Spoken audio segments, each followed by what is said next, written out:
France 24, LCP. Public Sénat présente.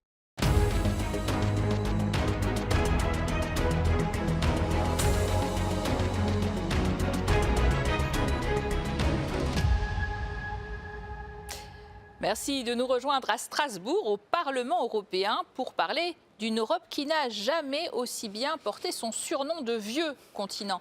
Le vieillissement de la population dans les pays européens ne cesse de s'accélérer alors que la natalité, elle, est en chute libre. Le taux de fécondité moyen au sein de l'Union européenne est de 1,3 enfants par femme, très loin du taux de 2,1 nécessaire au renouvellement naturel des générations. Et on évoquera dans cette émission les causes de cette chute de la natalité en Europe, mais aussi les solutions pour résoudre cette crise démographique. Faut-il mettre le paquet sur la politique familiale, comme l'ont fait certains pays, sans obtenir de résultats probants? Ou alors faut-il miser sur l'immigration afin de maintenir à niveau la population active et de ne pas remettre en cause les modèles sociaux en Europe? Alors pour en parler, deux femmes, c'est bien normal, hein. Deux eurodéputés. Marta Temindo, bonjour, vous êtes députée européenne portugaise des socialistes et démocrates. Isabelle Le Callennec, bonjour, française du Parti populaire européen, ce qui correspond aux Républicains en France. Bonjour. Alors on va commencer par votre analyse déjà sur vos pays respectifs. Isabelle Le Callennec, la France fait partie des pays européens qui font le plus d'enfants avec la Bulgarie, mais ce pays est aussi touché par cette baisse de la fécondité. Tout à fait, nous sommes nous aussi maintenant en dessous des 2,1 enfants par femme, on doit être autour de 1,53. Donc c'est une tendance de fond qui nous inquiète, parce qu'évidemment ça a des conséquences sur l'économie, sur nos finances et sur les relations intergénérationnelles. Alors c'est le Portugal qui connaît aussi ce qu'on appelle un hiver démographique, un nombre de naissances inférieur au nombre de décès, comme dans d'autres pays d'ailleurs du Sud, l'Italie, l'Espagne. C'est une crise démographique qui inquiète beaucoup dans votre pays. On en parle quotidiennement? Oui, bien sûr, quotidiennement. Et on essaie, comme partout en Europe et dans le vieux continent, à invertir la tendance, ou du moins à maîtriser ses conséquences. Ce qu'on sait, et ce qu'on sait d'après les derniers chiffres d'estimation d'Eurostat, c'est qu'on estime qu'Europe va perdre 53 millions d'habitants jusqu'à 2100. C'est beaucoup, c'est énorme. On va encore avoir un petit accroissement dans les prochaines 3 années, d'après les estimations, et après on subira une inflexion et une décroissance. Et ça va affecter notamment énormément le Portugal. Ce vieillissement de la population, c'est un défi majeur pour nos sociétés en Europe. Mais quelles sont les causes de cette baisse de la natalité? Écoutons une association française qui alerte depuis des années sur ce phénomène. Ce sont beaucoup des freins matériels, en fait, qui s'opposent à la concrétisation. Une inquiétude de la part de nombreux parents aussi, inquiétude par rapport au contexte international, par rapport au contexte économique et social, et puis l'idée selon laquelle d'avoir un enfant, c'est compliqué de pouvoir garder son emploi, son activité, et on a besoin de son activité, évidemment, pour pouvoir faire vivre une famille. Inquiétude de trouver des services pour faire garder son enfant quand il est petit, inquiétude sur le fait de comment on va financer d'ailleurs plus tard ses études supérieures. Donc c'est un peu de tous ces éléments conjugués. Alors vous voyez, en France, Isabelle Le Callennec, on est plutôt avancé en effet par rapport aux autres sur les structures d'accueil de petite enfance, les crèches, etc. Mais il y a une paupérisation des jeunes couples qui les empêche de penser à élever des enfants. Ça a été dit, hein, il y a une question de pouvoir d'achat et puis le contexte est quand même assez anxiogène. Hein. Quand vous êtes jeune aujourd'hui et que vous regardez les nouvelles, ça ne donne pas confiance dans l'avenir. Donc je pense que, comme ça a été dit, il y a tout un environnement aujourd'hui qui fait que les jeunes couples retardent le choix d'avoir un enfant. Aujourd'hui en France, je crois que la moyenne est à 29 ans pour avoir un premier enfant. Donc il y a un environnement qui n'est plus là et j'ai envie de dire que par le passé, il y a des politiques qui ont été menées en particulier en France. Moi, j'ai été députée au moment où, du temps de François Hollande, on a arrêté finalement cette politique familiale pour en faire une politique sociale, avec une baisse du quotient familial, avec une baisse des aides et une mise sous condition de ressources des allocations familiales. Donc il y a eu quand même un choix au niveau national qui fait qu'on n'a pas été volontariste en matière de politique familiale. Et ça, effectivement, il faudrait que ça puisse changer. On va parler de cette politique familiale, mais d'abord sur le constat, sur les causes, Marta Temido. Est-ce qu'il y a aussi au Portugal un manque de confiance des jeunes couples dans l'avenir et qui explique leur refus d'avoir un enfant? Oui, c'est l'incertitude. À ce moment-là, on pourrait parler de plusieurs incertitudes parce que le monde n'est pas en paix et la situation économique mondiale est instable. Mais depuis des années, on sent les mêmes peurs de la part des jeunes générations. Ils craignent la stabilité de l'emploi, les baisses salaires, les questions du logement, les questions du soutien social et économique à la parentalité. Ils soutiennent le prix des maternelles, etc. Ils sont loin parfois des parents qui ont resté dans l'intérieur du pays et c'est chaque fois plus difficile à incentiver les jeunes générations à avoir des enfants. Même si ils nous confient qu'ils ont envie d'avoir des enfants. Alors pour nous, politiquement, dans la politique nationale, ce qu'on a pris comme motus, c'était c'était que chaque couple pourrait avoir le nombre d'enfants qu'il voulait avoir. C'est incentiver à créer les conditions économiques, sociales pour soutenir les décisions des couples. Alors, ça vous dit ça, mais en même temps, parlons de ces politiques familiales. Ça ne recouvre pas toujours la même chose. Certains gouvernements très à droite, comme l'Italie de Giorgia Meloni, la Hongrie de l'ancien Premier ministre Viktor Orban, ont multiplié les aides financières à l'enfant 1, enfant 2, enfant 3, etc. Des salaires maternels aussi. Et ça, le résultat n'est pas du tout probant. Ils sont parmi les plus mauvais élèves. C'est la bonne stratégie ou pas du tout? Moi, je pense que les stratégies démographiques, elles s'inscrivent dans le temps long. D'ailleurs, ici, au Parlement européen, depuis le début du mandat, on a beaucoup insisté pour dire qu'on devait se pencher sur la question, de même qu'on se penche sur la transition écologique, la transition démographique. Comme vous l'avez dit, c'est quand même très inquiétant pour l'Union européenne. Et je vous rejoins, le désir d'enfant n'a pas baissé, lui. En France, il est évalué autour de 2,3, c'est-à-dire au-dessus des 2,1. Donc effectivement, il faut se poser la question de l'efficacité finalement des politiques publiques.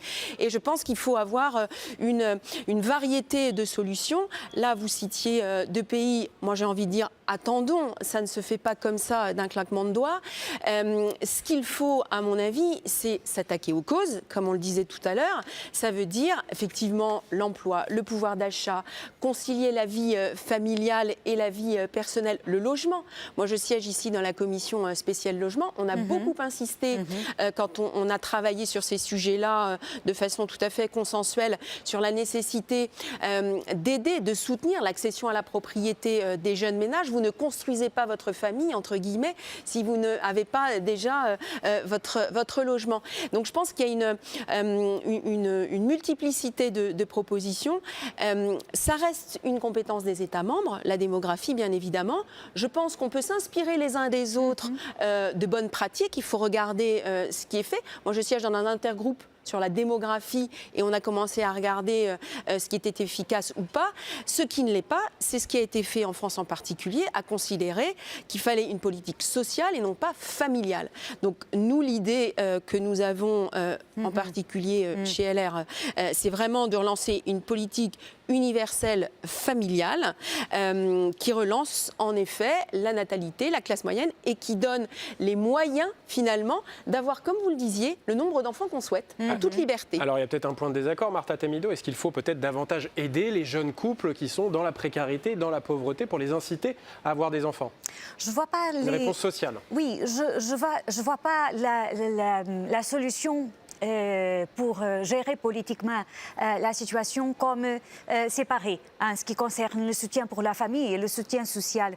Je pense que ce sont les deux faces d'une monnaie parce que les familles, bien sûr, elles sont la cellule basique de nos sociétés et il faut les soutenir, mais elles sont plus vastes que ceux qui habitent dans une maison. C'est tout le réseau social aussi.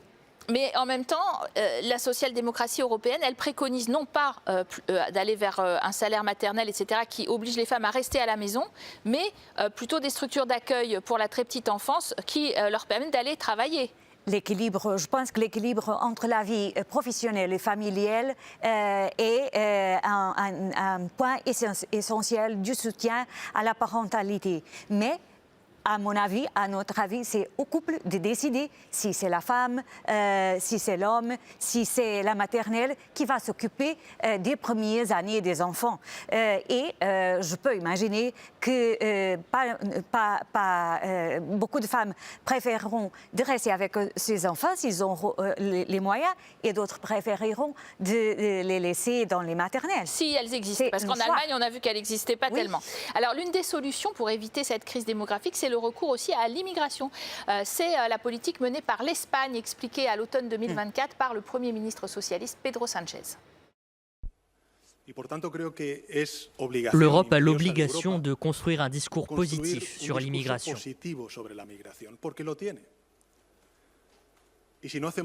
Si nous ne faisons rien au cours des 20 prochaines années, l'Europe perdra 30 millions de personnes en âge de travailler.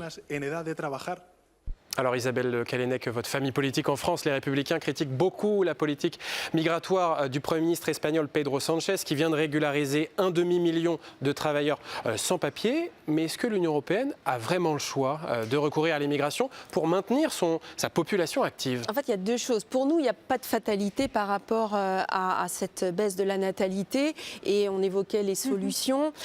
Typiquement, Bruno Retailleau, le président de LR, suggère aujourd'hui, c'est assez nouveau en France, un revenu dès le premier enfant. 240 € par mois et jusqu'à 1 000 € quand on a 3 enfants. Il préconise aussi, et ça va dans le sens, je pense c'est assez consensuel ça, de repousser de 6 mois finalement le congé naissance et de proposer aux entreprises de financer davantage les modes de garde. Ça, c'est le premier volet. Le deuxième, il est effectivement sur la question migratoire. Ce qu'on propose donc chez les Républicains, c'est qu'on ait quand même l'obligation d'avoir séjourné au moins 5 ans dans le pays et de travailler pour pouvoir bénéficier des aides et ce revenu. Mais sur le principe, est-ce que vous êtes d'accord qu'on va avoir besoin d'immigrés travailleurs pour résoudre cette crise démographique dans la décennie à venir? Même les gouvernements de droite, on a un vrai problème de pénurie de main-d'œuvre et aujourd'hui, l'immigration, c'est une réalité. Ce qu'il faut faire, moi j'ai été maire dans ma commune, c'est non seulement, effectivement, quand on dit OK sur l'immigration, c'est d'être capable d'accueillir dignement, d'insérer les personnes qui viennent effectivement travailler, mais à condition de le choisir. C'est l'immigration choisie. À droite républicaine, c'est l'immigration choisie. D'apprendre la langue et effectivement d'accueillir dignement les personnes. Mais la première chose qu'on veut dire, c'est qu'il n'y a pas de fatalité et qu'aujourd'hui, on n'a pas encore mis en place les politiques volontaristes familiales que nous préconisons en espérant que ça fonctionne, mais sur du long terme. Alors ce qui est quand même étonnant, c'est que vous voyez bien que des gouvernements de gauche, Pedro Sánchez, mais des gouvernements de droite, Giorgia Meloni, 1 demi-million pareil. Le Portugal de droite, Luís Montenegro, 400 000. Régularisation, un discours très différent sur l'immigration, la droite qui dit oh là là, il faut faire attention, et la gauche qui dit bah non, c'est véritablement ce qui fait un boom économique, par exemple en Espagne, et ce qui nous permet de payer nos retraites, de payer peut-être notre système social et même plus de natalité chez nous. Malheureusement, le Portugal, c'est un bon exemple des deux politiques qu'on peut prendre envers l'immigration.